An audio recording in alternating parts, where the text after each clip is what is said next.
जय हिंद, जय भारत, वंदे मातरम। मैं रविंद्र फौजी। साथियों, सबसे पहले जो आज ये आपने ये तस्वीर देखी है, ये वही सैनिक है जो पिछले 13 सालों से चारपाई पर जंजीरों में बंधा हुआ पड़ा था। इनका नाम है शंकर सिंह। और पिछले 2 दिन से ये वीडियो वायरल हुआ।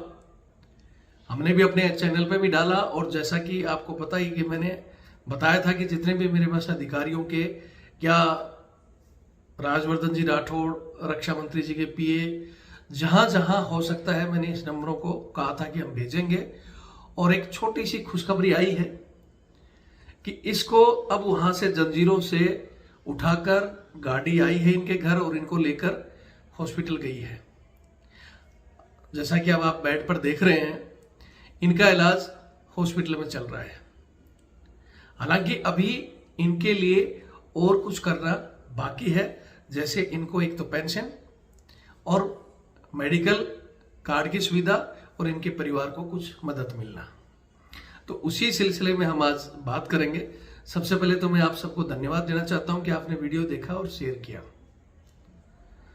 दोस्तों, मैं एक चीज आपसे कहना चाहता हूं कि सोशल मीडिया पर दिन भर, आज के दिन में हर व्यक्ति कई कई घंटों सोशल मीडिया पर बिता रहा है।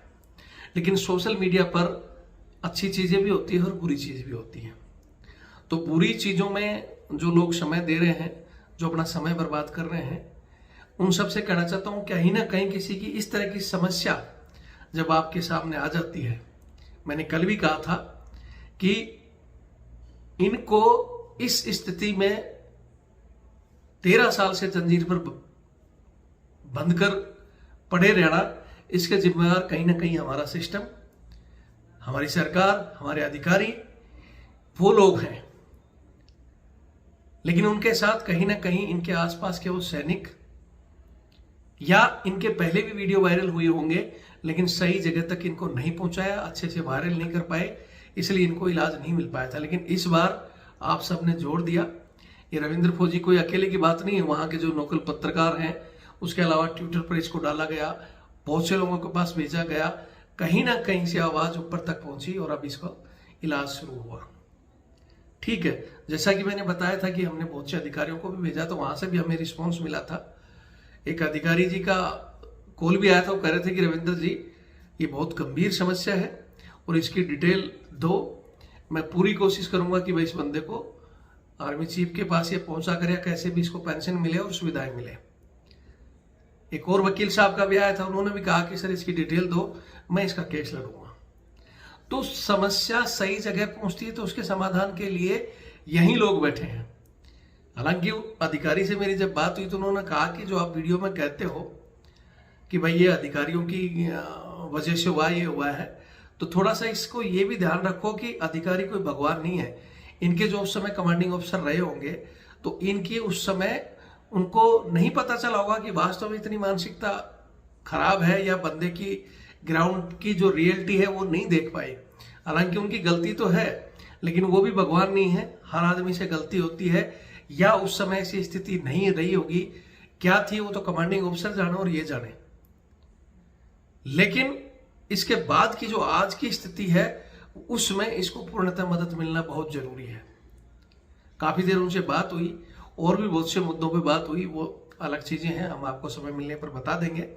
लेकिन मैं फिर कहूंगा कि हमारे बाकी जो अधिकारी हैं, पहले ऐसे बहुत से केसों में मैंने बताया ना कि ये तो एक ऐसा केस है जिसकी रियलिटी दिख गई, इनको मदद मिलना शुरू हो गई। लेकिन और भी ऐसे केस हैं जो अपनी पूरी सर्विस करने के बाद में छोटी सी गलती या परिस्थितियों के कारण हुई गलती की वजह से वो सजा भुगत रहे हैं। तो ऐसे लोगों की मदद हो सकती है अगर आप इन वीडियो को शेयर कर दो, अपने जितने भी कॉन्टेक्ट है वहां तक भेज दो। जरूरी नहीं है कि कोई बहुत बड़ा आदमी मदद करेगा। आज किसी के पास कलम में इतनी ताकत होती है कि उसकी छोटी सी कलम चलेगी तो इनको सब कुछ मिल सकता है। लेकिन उस कलम तक पहुंचाएगा कौन? आप और हम दिन भर जो रील शेयर करते हैं, बहुत से साथी हमारे से जुड़े हुए हैं, उल्टे सीधे वीडियो भेज देते हैं, कभी कहीं का ठाकर, कभी कहीं का। लेकिन उन सब की वजह से इस तरह की समस्याओं के वीडियो, ये तो चलो कल इनकी परसों इनकी किस्मत अच्छी थी कि सही समय पर हमारे पास आया और आते ही मैंने इसको ठीक ढंग से 21 मिनट का वीडियो मैंने बनाकर, और उसमें बहुत सी कठोर बातें हमारे अधिकारियों के लिए मैंने कही थी। हालांकि नीति ये कहती है कि अपने मुंह से कठोर शब्द मत बोलो। भगवान भी कहता है कि भाई आप अपनी जबान को, जिह्वा को गंदा मत करो, किसी को कठोर वचन मत करो।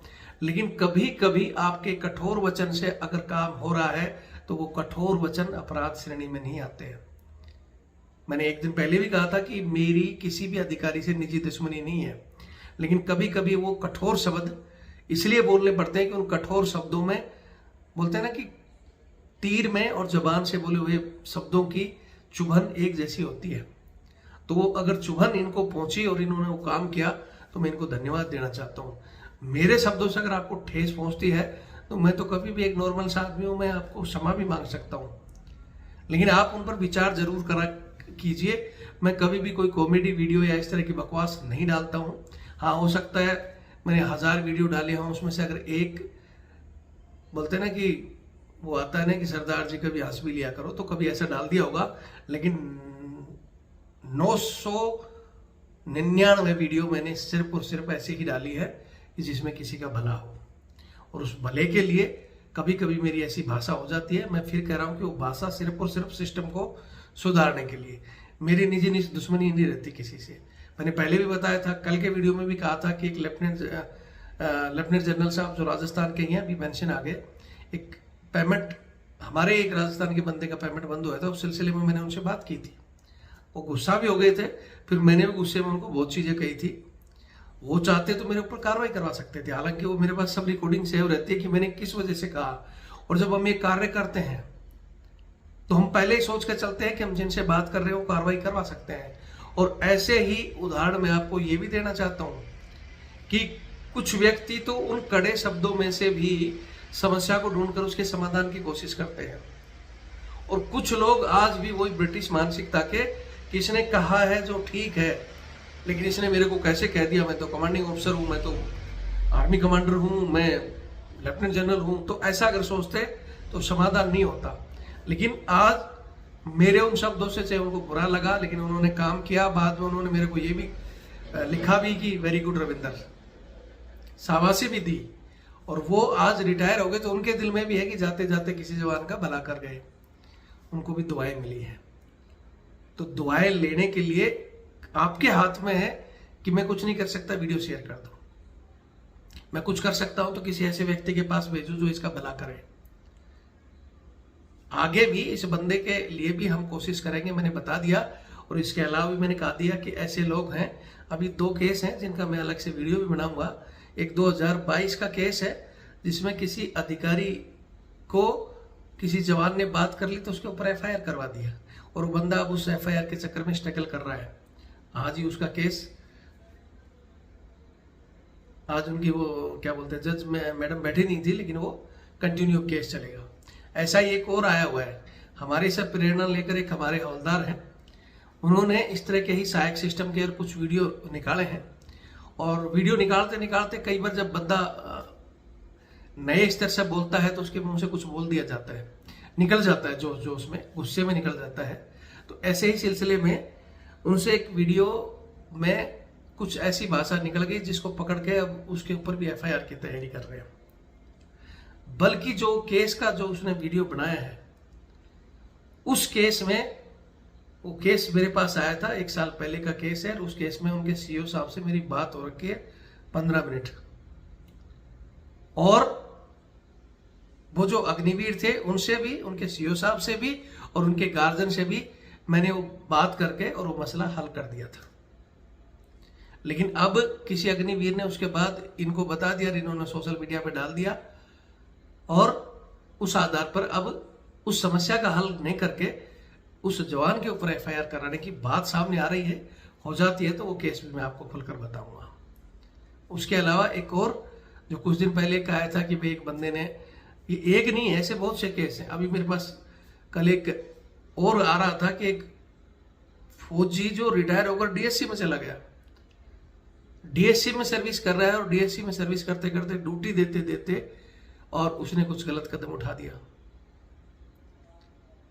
उनके बेटे ने कि भाई हमारे को दिन में ड्यूटी दे रहे हैं, ठीक ठाक है, और भी लोग ड्यूटी दे रहे हैं, तो ऐसा कदम कैसे उठाया? वहां के सीसीटीवी दे दो। तो वहां के कमांडिंग अफसर कहते हैं कि ये तो दिल्ली से ऑपरेट होता है, हम आपको ये नहीं दे सकते।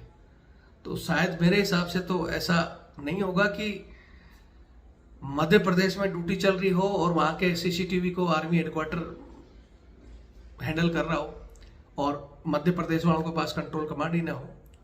तो अगर आप सही हो तो सीसीटीवी दिखा दो, सीसीटीवी में पता चल जाएगा कि उसने खुद को नुकसान पहुंचाया है या किसी दूसरे ने किया है। ठीक है, ऐसे ही एक और आया था बीच में। हालांकि मैंने उन चीजों में यही कहा था कि इन समस्याओं का समाधान गलत रास्ता नहीं है। लड़ो, यहां से ऊपर पानी आता है तो हमारे को बताओ, हम आपके अधिकारियों से बात करेंगे, उच्च अधिकारियों से बात करेंगे, नहीं तो कोर्ट है। बहुत स्टेप है लड़ने के लिए। कोई नहीं सुनेगा तो फिर देखी जाएगी, फिर वो बैठा है ऊपर वाला भगवान देखेगा। लेकिन किसी समस्या का समाधान ये नहीं कि आप गलत कदम उठा दो, अपने आप को नुकसान या दूसरों को नुकसान, ये गलत है। तो ऐसी ही वीडियो में उस बंदे से कुछ ऐसी चीजें निकल गई, तो उसके लिए मैं इस वीडियो के जरिए, ये वीडियो में चाहता हूं कि मैं एक अलग से बनाकर उनके सीईओ को भेज दूंगा कि या तो वो सीईओ साहब, क्योंकि उसके ऊपर एक या दो वीडियो के जरिए, कौन सी की वीडियो के जरिए से वो एफआईआर करवा रहे हैं, तो उन सीईओ साहब का भी नंबर है। एक दूसरा और केस था जिसमें अभी बीच में आया था कि एक लड़के ने कुछ पोस्टिंग के चक्कर में गलत कदम उठाया।